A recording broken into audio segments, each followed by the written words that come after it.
Hello all, welcome back to my channel. ఈ vlog వచ్చేసి మా అత్తగారి బర్త్డే వ్లాగ్. సో పోస్ట్ చేయడానికి కొంచెం లేట్ అయింది, ఎందుకంటే మా ప్రహాష్ బర్త్డే పనులు కూడా కొంచెం క్లమ్జీ అవ్వడంతో ఈ వ్లాగ్ పోస్ట్ చేయడం కొంచెం లేట్ అయింది.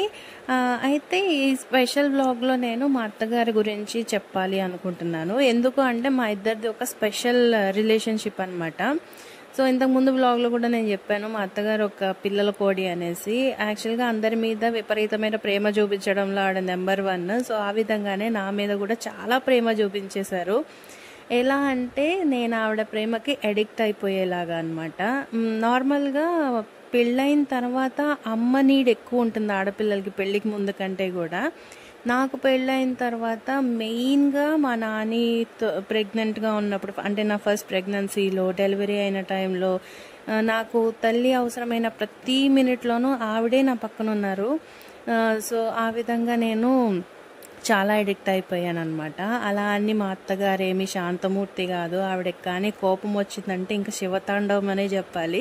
నా మీద అలుగుతారు, నన్ను తిడతారు, అప్పుడప్పుడు ఒకసారి అయితే మాట్లాడడం మానేస్తారు.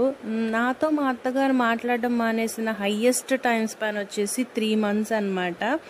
నేనైతే మా అత్తగారిని సిగ్గు లేకుండా బతిలాడుకుంటాను మళ్ళీ నార్మల్గా మాట్లాడేంత వరకు. ఎందుకు అంటే ఆవిడ నా మీద చూపించే ప్రేమ అలాంటిది అనమాట. ఎంత ప్రేమ చూపిస్తారంటే ఇంకా ఆవిడ నాతో మాట్లాడకపోతే నేను ఉండలేను, అంత ప్రేమ చూపించేస్తూ ఉంటారు. సో అంత మంచి రిలేషన్షిప్. యాక్చువల్గా ఏ రిలేషన్ అయినా కానివ్వండి, కరెక్ట్గా మంచిగా ఉండాలి అంటే ఒకటే ఏంటంటే, ఇప్పుడు ప్రతి మనిషిలోనూ గుడ్ ఉంటుంది, బ్యాడ్ కూడా ఉంటుంది.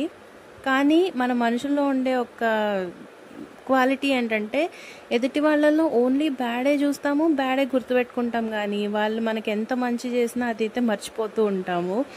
సో అలా కాకుండా ఎదుటి వాళ్ళల్లో మంచి కూడా మనం చూడగలిగితే ఆ రిలేషన్ చాలా స్ట్రాంగ్గా ఉంటుంది అని నేను బిలీవ్ చేస్తాను.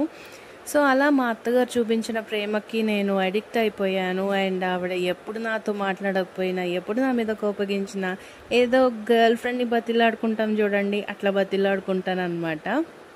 అయితే ఇక్కడ ఇంకొక మెయిన్ రీజన్ ఏంటంటే, మా ఇద్దరి రిలేషన్ బాగుండడానికి నేను మళ్ళీ మాట్లాడడానికి ట్రై చేస్తున్నాను, ఆవిడని కూల్ చేయడానికి నేను ట్రై చేస్తున్నాను అన్నప్పుడు మా అత్తగారు ఈగో చూపించరు.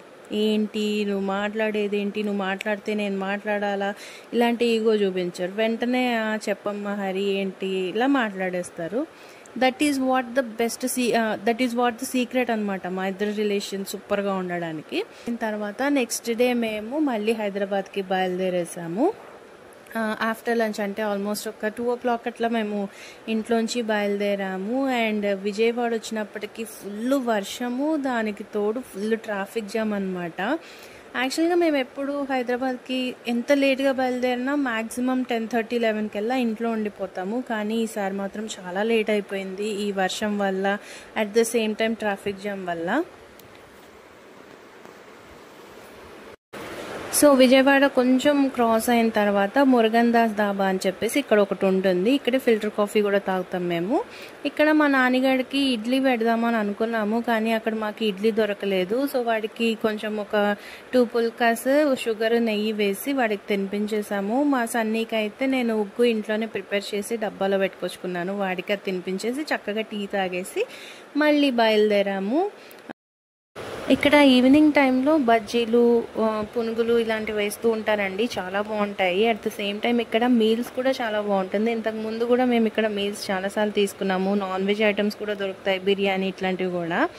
మీరు ఎప్పుడైనా ఇక్కడికి వచ్చినప్పుడు ట్రై చేయండి, చాలా బాగుంటుంది.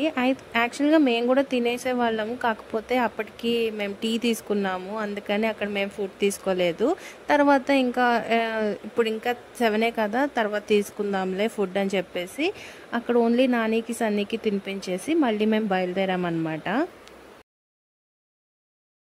మేము వెళ్ళే దారిలో కొంచెం మళ్ళీ టిఫిన్ ఎక్కడన్నా తినొచ్చు అనుకున్నాము.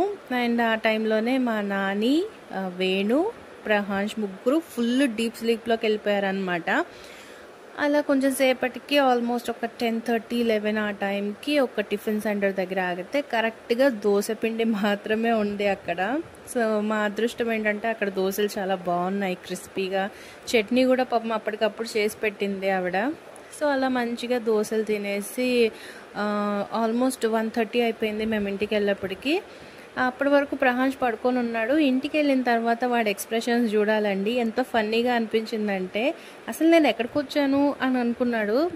ఒక 10 days ఇంట్లో లేకుండా మేము అత్తయ్య వాళ్ళ ఇంట్లో ఉండేప్పటికీ వాడు మా ఇంటిని మర్చిపోయాడు అనమాట. బహుశా పిల్లలందరూ ఇట్లనే ఉంటారేమో. సో ఇక్కడితో ఈ వ్లాగ్ అయితే కంప్లీట్ అయిపోయింది. మళ్ళీ నెక్స్ట్ వీడియోలో మళ్ళీ కలుసుకుందాం. Thank you so much for watching.